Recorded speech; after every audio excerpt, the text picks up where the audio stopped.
So one of the main goals we had with this apprenticeship was to fix a fiddle kind of start to finish and get it playable again. And my mom had bought an old fiddle in an antique store somewhere in Pennsylvania, I think, for like $70. And it's not the highest quality instrument to begin with, but it was definitely not playable when she bought it. I made a new bridge, and he taught me how to make the pegs for it. And we made a set of pegs and a new sound post for it, and got it all cleaned up and strung up, and now it's like my main fiddle. I only had one fiddle before, and that's the one I kind of learned classical violin on, and it wasn't sounding the way I wanted it to sound for a fiddle. So this one, I got to kind of make the way I wanted it to sound, and it already had a nice tone to it as it was made. So is it with you right now? Yeah. Do you want to play it for everyone? Sure. Okay. Yeah, so while she's getting that, one of the things about this is we brought it in the shop, and I had bought another fiddle. I've got a lot of fiddles, so there was no shortage of things to work on. But she came in with this one day, and we kind of looked at it, and we did a quick once-over, and it looked, this is a pretty cheap fiddle, but it'll be a good one to learn on.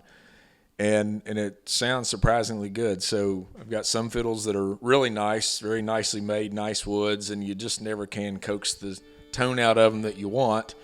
And then sometimes you get, what looks like a throwaway instrument, and it turns out to, really, really resonate with you. Yeah, show it to everybody.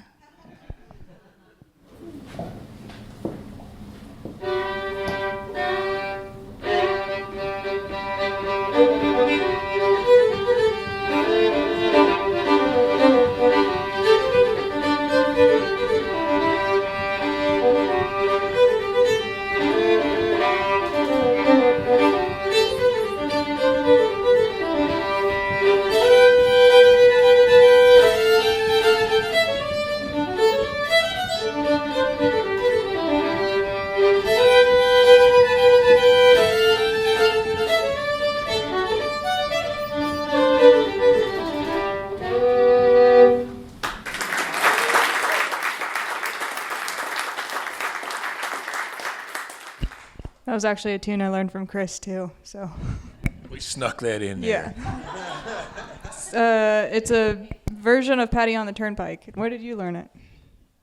I think I learned it from Craig Johnson, I believe. Either that or Jerry, one of you two guys. But it may have been from Craig at some point. But yeah, so the fiddle, if you come up later and look at it, I've got some really nicely made fiddles up here, and got some really poorly made fiddles up here, and some in between. And there's little things you look at, and you just really never know till you string it up and drag a bow across it what it's going to sound like.